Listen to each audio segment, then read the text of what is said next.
Only నీకు వ్యాపారంలోనే తోడుంటాను, చదువులో నేను తోడుండను, లేకుంటే నీ కుటుంబానికే సహాయం చేస్తా కానీ నీకు పెట్టబోయే పిల్లలకు నేను సహాయం చేయను అని దేవుడు అనట్లేదు.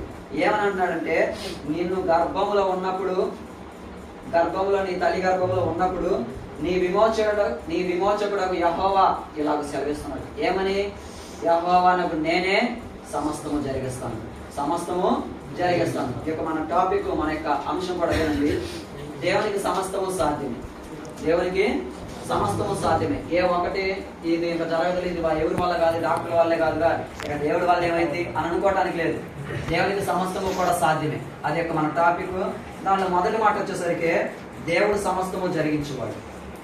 దేవుడు సమస్తము జరిగించేవాడు. ఎన్నెన్నో విషయాల్లోనండి, ఒకటే కాదు, కుటుంబ విషయమైనా, ఉద్యోగమైనా, వ్యాపారమైనా, చదువైనా, ఆటలైనా, పాటలైనా, అన్ని రణరంగాల్లో కూడా దేవుడు ఒక్కడ మాత్రమే సహాయం చేయగలిగినవాడు. అందుకనే యెహోవానకు నేనే, ఇంకొకళ్ళని అనట్లేదు, నేను కూడా అని కూడా అనట్లేదు. అక్కడ నేనే అని చెప్పేసి అంటున్న మాటలు రోజు ఆ మాట మీరు గమనించాలి. యెహోవానకు నేనే సమస్తము జరిగించేవాడు. ఎందుకని నేనే అని అన్నాడంటే, ఆయన ఒక్కడే నీ పట్ల కార్యం జరిగించగలిగిన దేవుడు. ఇంకా మరొకరు ఎవరో కూడా ఆ కార్యం జరిగించలేదు. మన యొక్క చిన్న ఎగ్జాంపుల్ చూసుకున్నట్లయితే, ఎలాగనే రోజు ప్రార్థనకి వెళ్తా ఉండేవాడు ఒక అబ్బాయి, పాపం పేదవాళ్ళు. అయితే ఆ అబ్బాయి పాపం చదువుకోవటం అయిపోయి ప్రార్థన చేసుకుంటా ఉండేవాడు. అయితే ఆ అబ్బాయి వివాహం సమయానికి వచ్చేసరికి వివాహం ఎవరిని చేసుకుందాం అనేది అర్థం కాలేదు. అయితే చూస్తా ఉన్న సంబంధాలు ఆ అబ్బాయి కూడా అంత పట్టించుకోలేదు. ఇలాంటి సమయంలో ఒక బాగా ధనం ఉన్నటువంటి అమ్మాయి, మంచి పొజిషన్, ప్రాపర్టీలు ఉన్న అమ్మాయి, 5 స్టార్ హోటల్లో తినగలిగే అమ్మాయి, ఏసీ గదుల్లో నివసించగలిగే అమ్మాయి, అలాగనే డూబ్లీ హిల్స్, అలాగనే ఈ యొక్క కార్లు ఉంటాయి చూడండి, ఇన్నోవా కార్లని, లేదంటే బెంజ్ కార్లు, ఈ కార్లలో తిరిగే అమ్మాయికి ఇద్దామని చెప్పేసి అనుకున్నాడు. అయితే అంటారా? అవదు. అసలు ఒక మాటలు చెప్పేసి అది అవదని. సరే అని చెప్పేసి, సరే చూద్దామని చెప్పేసి వెళ్ళారు, ఆ మ్యారేజ్ చేద్దామని వెళ్ళారు. అయితే అక్కడికి జరగదని కూడా వాళ్ళకి తెలుసు, ఆ అబ్బాయి వాళ్ళకి. సరే అని చెప్పేసి వెళ్తే వాళ్ళ ఇంటికి వెళ్ళగానే వాళ్ళు ఆ సాసరు, ఆ కప్ అనేది ఒక బంగారపు దానిలో, ఖరీదైన దానిలో తీసుకుని వచ్చారు. ఆ టీ తాగటానికి తీసుకుని వచ్చారు. ఆ అబ్బాయి అది చూసి అది పట్టుకోవటానికి కూడా భయపడిపోయాడు. సరే అని చెప్పేసి అది అక్కడే పెట్టేసి, ఆ వాళ్ళు పెట్టింది కూడా అది పుచ్చుకోకుండా బయటకు వచ్చేసాడు, తీసుకోకుండా బయటకు వచ్చేసాడు. ఏంటయ్యా అలా బయటకు వచ్చేసేవి, ఏంటయ్యా ఈ తాగలేదు ఏంటంటే, ఆ వివాహం కాదు కదా, ఆ విలువైన కప్పు పట్టుకోవడానికి కూడా నేను అర్హుని కాదు.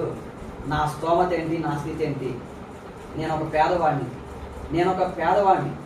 అలాంటిది నేను వాళ్ళని ఆశించడం ఏంటి, ఆ రేంజ్లో ఉన్న వాళ్ళని, ఆ స్టేజ్లో ఉన్న వాళ్ళని నేను ఆశించడం ఏంటి, వాళ్ళ చేతిలో పట్టుకొచ్చిన కప్పు ఖరీదు కూడా చేయదు నా జీవితం.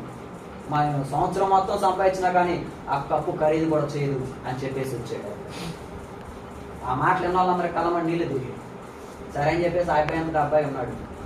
కానీ ఈ అబ్బాయి అంతగా దాన్ని పట్టించుకోలేదు. కానీ వాళ్ళు మాత్రం ఈ అబ్బాయే మాకు కావాలి, ఈ అబ్బాయి మాకు కావాలన్నారు. ఎవరు?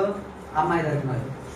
ఈ అబ్బాయి ఏమన్నాడు, వద్దయ్యా మాకు అంత మేము చేయలేమయ్యా అంటే, వాళ్ళు ఎన్ని సంబంధాలు చూసినా కానీ ఆ అమ్మాయి కూడా మాకు ఎవరొద్దు, వాళ్ళే కావాలని చెప్పేసి అనేసరికి ఈ అబ్బాయి ఉన్నదానికి, ఈ అబ్బాయి తను తగ్గించుకొని దేవుని అడిగిన దానికి, దేవుడి దగ్గర మోకాలు వేసి ఎప్పటికప్పుడు ప్రార్థన చేసుకున్నప్పటికీ కూడా దేవుడు ఒక్కడే ఆ వ్యక్తికి, ఆ అబ్బాయికి సహాయం చేశాడు. వాళ్ళే వచ్చేసి ఈ అబ్బాయిని వివాహం చేసుకున్నట్లుగా చేసి వీళ్ళు కూడా ధనవంతులైనట్లుగా దేవుడు చేశాడు. హల్లెలూయా.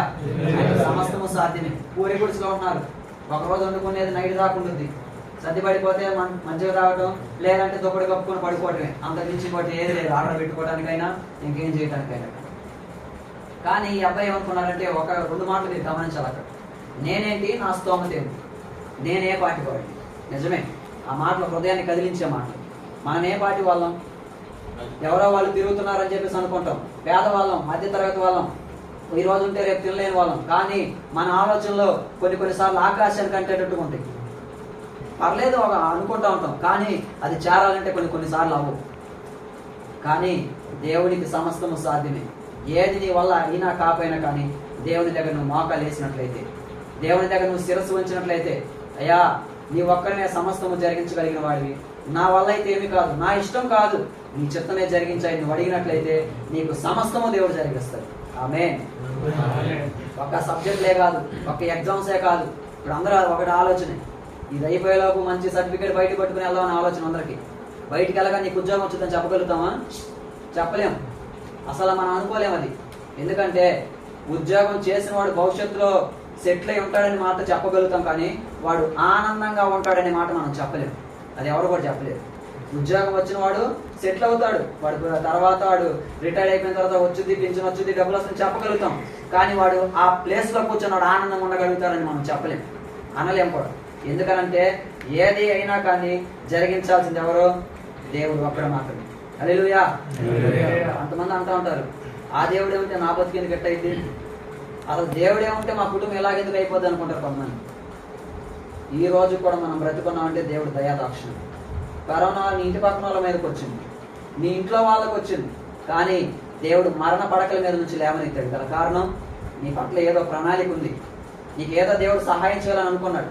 నీ ఇంటి లైన్లో వాళ్ళకి వచ్చింది, ఆ పేటలో వాళ్ళకి వచ్చింది, ఆ వార్డులో వాళ్ళకి కూడా వచ్చింది, కానీ మీ కుటుంబాన్ని దేవుడు ఈ రోజు కూడా 23వ తారీఖు దేవుడు ప్రాణాలతో ఉంచాడంటే గల కారణం నిన్ను దేవుడు కాపాడుతున్నాడు, చూస్తున్నాడు కాబట్టి. హల్లెలూయా. మనం అనుకుంటాం దేవుడు సహాయం చేయలేదు కదా, ఏముందిలని మనం అనుకుంటాం.